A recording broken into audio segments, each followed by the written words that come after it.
Hey everybody, my name is Katie Zada, and today I'm going to be talking about what I learned in my Education 215 Schools and Diversity class and what I found to be my most prized knowledge from this class. One of the most important things I learned was the dimensions of multicultural education. I didn't learn about this before this class, and I learned a lot from it. Multicultural education is content integration, knowledge construction, and prejudice reduction, equity pedagogy, and empowering school culture. To further explain, let's start with content integration. Content integration deals with the extent to which teachers use examples and content from a variety of cultures in their teaching. For example, you could have students write an essay or do a PowerPoint project on a culture or an ethnicity that they identify with, and then have them bring in a food to try from that culture. Next, let's talk about knowledge construction.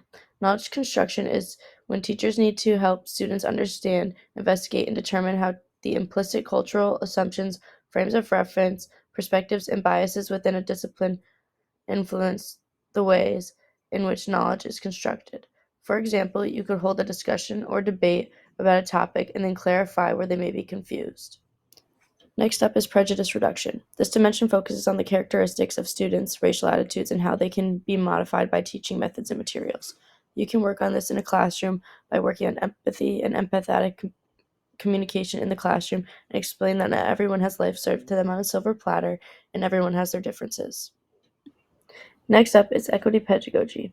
And equity pedagogy exists when teachers modify their teaching in ways that facilitate the academic achievement of students from diverse racial, culture, gender, and social class groups, providing resources to students who need them. For example, students who not to speak English or are working on becoming bilingual, you can provide them with extra materials such as the language that they are learning and the language that they speak fluently.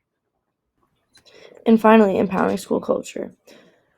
Grouping and labeling practices, sports, participation, and disproportionately in achievement, and the interaction of the staff and the students across the ethnic and racial lines must be examined to create a school culture that empowers students from different racial, ethnic, and gender groups.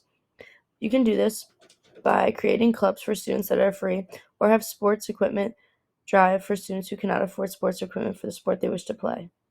This can help get students involved who would not normally be able to afford getting involved. To wrap this up, I found multicultural education so important because it is the idea that tries to create an equal educational opportunities for all students from all different backgrounds and gives opportunities to others to learn about the ideas or another culture. As an educator, I can promote the incorporation of multicultural education in my classroom by teaching about different cultures in each type of my lessons. For example, since I am PE, I can teach about the different sports and where they came from and why it is a big part of different cultures. Or, for example, if a student does not speak proficient English, I can give them handouts in the language that they do best understand. The second and final subject I'm going to touch on is cultural competence.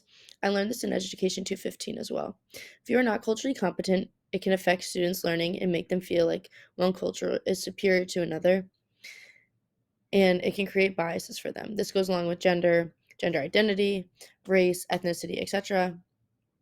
Um, you can make them think some sort of way, even if they didn't think that in the beginning, because of your actions and your way of voicing your opinion.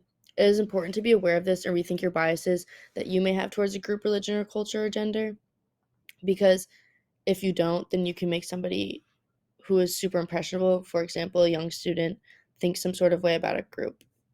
That being said, after taking this class, I am now committed to stopping hate when I see it and advocating for the communities that I may not even be a part of, so that I can stand up for people who cannot always do it for themselves and hopefully make the educational environment a better place.